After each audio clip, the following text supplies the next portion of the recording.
Sorry. Laska here, look. I just want to start off by thanking Senator Clone and indeed our fellow senators for bringing forward this very important motion. I also want to pay, as Senator Black has done, particular tribute to you, Senator Clone, and I know this matter is very close to your heart, and given your direct experience of challenges faced by people with disabilities and their families in this country, and not least trying to navigate the dysfunctional support systems that we have. So I just want to put on record your tremendous advocate for those people with disabilities. I also want to welcome the Minister into the House this evening. I always welcome the opportunity to talk on disability services and supports because the challenges faced by those living with a disability and their families or caregivers can never be overstated.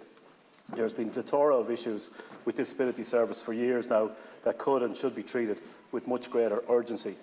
I'm thinking, for example, of the extraordinarily long waiting list for initial contact from a children's disability team of over 17,000 now, or the significant staff shortages at 34% vacancy rate on average across these teams that the Department of Children has acknowledged is feeding into delays.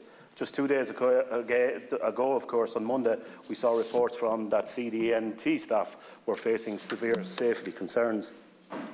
In many ways, the motion that has been put down by Senator Clonan and colleagues is very simple. It's simply asking that people with disabilities are afforded the opportunity to have fulfilled lives, like so many are denied due to the financial burden and indeed financial constraints that come with having a disability.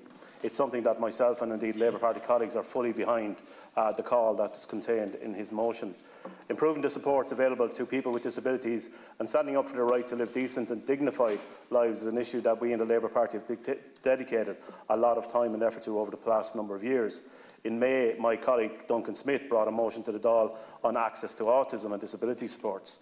Among other things, the motion called for the provision of financial relief for parents and caregivers forced to pay for private assessments and therapies, increasing accountability from the HSE in relation to child disability services, a workforce planning strategy to address staffing shortages of disability services like the CDNTs I have already mentioned, and of course the introduction of a cost of disability payment.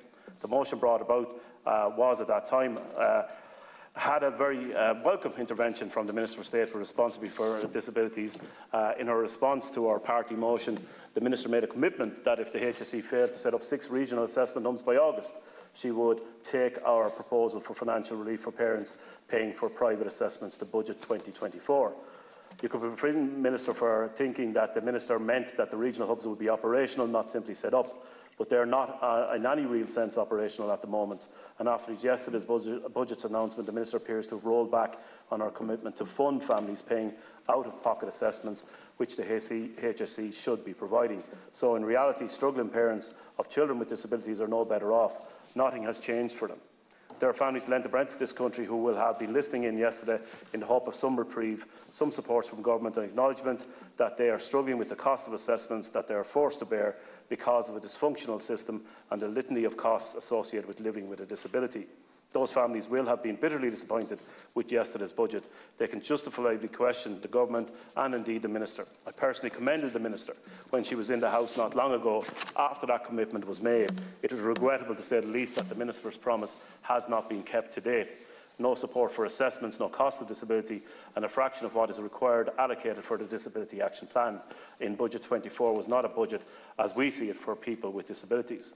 The motion raises the issue, of course, Minister, of the Green Paper on reform of disability payments. I acknowledge that the model set out in the document isn't yet set in stone, and the model that the government will pursue and that public consultation process is underway. Indeed, I've spoken to a number of people over the last number of days, and I agree with colleagues that we need to ensure that as many people take part in this process.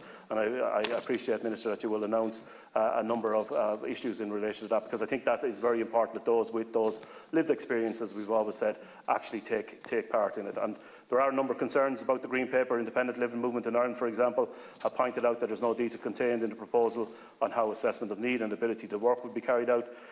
We'd all agree that that's a fairly important detail to be missing, even if it's only a strawman proposal for this moment. While I do accept there is an increase in payment in Tiers 1 and 2 from the current rate of disability allowance, invalidity pension and blind pension, the fact remains that the payments remain below the cost of disability based on the government's own report from nearly 2 years ago. In any case, we believe that there are some serious flaws with the model itself as it is proposed in the Green Paper. It is punitive and it is plainly the wrong approach to take.